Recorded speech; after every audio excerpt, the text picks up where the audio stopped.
When the Scots vote, it is also about the independence of the nation. During the last TV debate in Glasgow, First Minister Nicola Sturgeon made it clear where the journey is headed if her party wins the elections this week.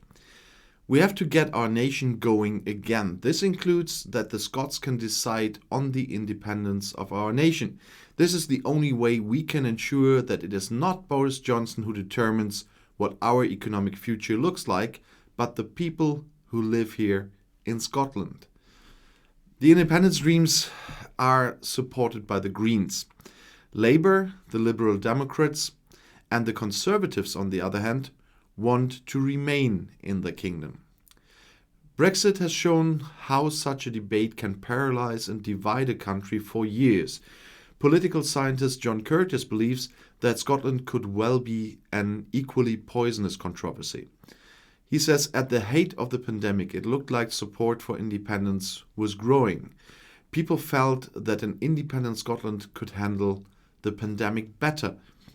With the success of the government vaccination in London, this perception has receded again.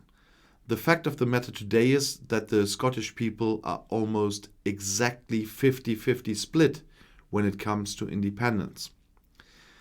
The collateral damage of independence should not be underestimated from his point of view. The head of government will have to answer the question of how an independent Scotland can be financed without the help of Great Britain. The nation receives around €2,000 per inhabitant from financial equalization every year. The geography cannot be changed either.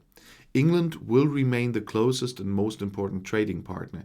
If Scotland returns to the EU, a hard border with England will be inevitable. A legal problem is that Scotland can only hold an independence referendum with the approval of the British government. Premier Johnson has already announced that he will not allow such a vote. He finds broad support in this, including from former Labour MP Nicola Sturgeon. The fact that the Scots derive a right to a referendum from Brexit is incomprehensible to them. It's not for me, but for them. She says, for me, the Brexit vote is a commitment to a united kingdom and a farewell to an organization that restricts our sovereignty, namely the EU. Brexit is a commitment to freedom, she says. For this reason, it is rather strange to me when the Scots talk about becoming free and independent and wanting to rejoin the EU at the same time, so leave a union in order to become free and independent and then immediately enter the next union. She didn't understand anything. This argumentative contradiction is worth thinking about a little longer, she said, but she just hasn't understood the thing. In the UK, Scotland has not a real say in most of the matters, especially not what is decided in Westminster, and that is most of the matters. And she's comparing apples and oranges just to, start a campaign, you can say. In the EU, Scotland as an independent country in the EU would have a veto. Does it have a veto in Westminster? No. They have MPs in Westminster that don't have a say, that are not even able to influence the schedule of Parliament, and whatever that Parliament decides, that's it. In the European Union, they can veto decisions they think are wrong. And that is just one of the big differences. Political decisions, though, seldom obey the laws of logic alone. Polls show that the Scottish National Party could win a majority in the upcoming elections on Thursday, and that would shake the UK. Scotland, as I said, elects a new parliament on Thursday, and this choice could mark a historic turning point for the UK. With the parliamentary elections, the Scots also decide whether there should be another referendum on independence. Because for the ruling Scottish National Party, the SNP, independence and the way back to the EU have become the most important political goals after Brexit.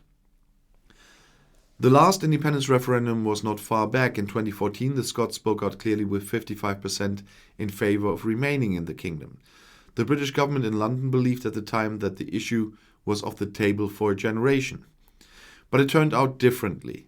Brexit has fundamentally changed the starting position. A clear majority of the Scots were against Brexit. Many felt torn out of the EU against their will. If every second Scotsman is calling for independence, aren't the secessionists doing exactly what the UK did to the EU and has been so heavily criticized by the Scots? To leave a union without knowing the consequences? No, says the Scottish publicist and nationalist Stephen Gethins. Leaving the European Union was contrary to the will of the Scots. The whole of Scottish history is characterized by cosmopolitanism and global solidarity. Brexit is a project of English nationalism. In that sense, Scotland's desire for independence is the opposite of Brexit, if you will. Scotland would like to rebuild relations with the EU and other countries, the opposite of separation and isolation. And because the elections are close, some unionists come up with the old fairy tale that it is once in a lifetime vote, and the SNP made clear that it will not be another Brexit referendum for a generation. Besides the fact that the conditions are completely different than in 2014, because Brexit was not a topic in the last independence referendum, except the fact that people voted for remaining in the UK because they wanted to stay in the EU and not joining the EU after a few years after leaving it because of independence. And the other thing is, I read a lot of material from that time. And Brexiteers or unionists like to come up with, you have to honor history. And at the same time, they do twist history. I read the publications from that time. And it's not that the SNP said this is a once-in-a-generation vote and we won't have another one for a generation. It was completely different, but I'll see if I make a video on that this week before the election, because they started to come up with twisting history in the comments under my videos again. So it is not true that the SNP promised that there will not be another referendum for a generation. That's just a lie. And if you want to stay informed, please subscribe to my channel. Auf Wiedersehen.